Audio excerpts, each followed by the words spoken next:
One man who's certainly got views on that is Jim Rogers. He joins us on the line from Singapore. He's from Rogers Holdings. Jim, thanks for joining us. Well, you know, we've seen what's happened with the dollar. We're seeing what's happening with commodities. What are you making of it all?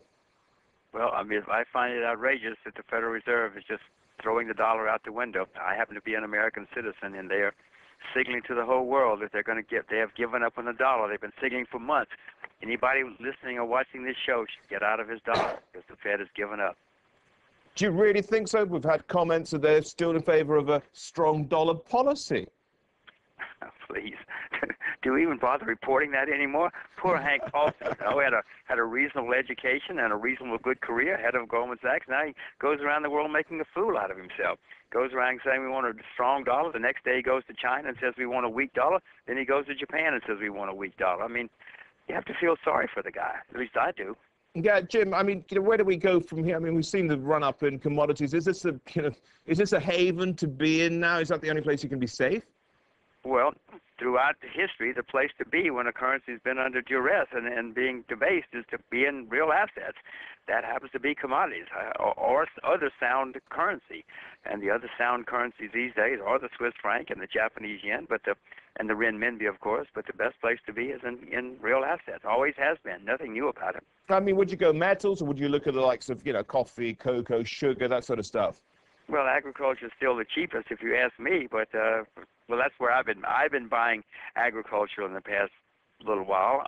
That's still the cheapest. But I own gold, I own oil, I own all this stuff. I'm not selling any of it. How high can it go? Is it just principally, correlated to the fall of the dollar? Well, if they're going to do what to the dollar, what it looks like they're going to do to the dollar, who knows how high they'll go. Oil is just now making new all-time highs when you adjust for inflation. Gold's all-time high adjusted for inflation should be over $2,000 an ounce. They are really giving up on the dollar. They are driving the dollar down. They are printing money as fast as they can. I mean, look, the Federal Reserve has just in the last week been about, $230 billion taking on loans, house loans, mortgages out of the system. This man Bernanke was never elected by anybody. I don't know where he gets the audacity to spend $230 billion of our money to bail out a few friends on Wall Street. This is totally outrageous. He's next going to be in his helicopter going around the world collecting rent payments from people. I mean, who gave him the authority to do that, to destroy the dollar, to destroy our currency, to essentially destroy the American economy? And nobody ever voted for the man. It's just mind-boggling to me. Jim, what about you? And here he goes and gives more of our money to Bear Sterns so these guys can continue to drive around in their Maseratis. You know, the reason they did it this way was because if Bear Sterns had to declare bankruptcy, you realize that Bear Sterns paid out billions of dollars in bonuses in January, 6 weeks ago. If he'd let them go into bankruptcy, they all would have had to send back their bonuses. This is what they're doing. They're doing this so that they don't have to give back their bonuses. That's why they didn't put it into bankruptcy. And Jamie Dimon's got a great deal because the Federal Reserve is paying for it. The Federal Reserve is using taxpayer money to buy a bunch of Bear Stearns traders' Maseratis. Jim, but what would you expect them to do here? I mean, really, what can the Fed do when we've got basically, a financial system in the U.S. right on the edge, if not going over Wait a minute.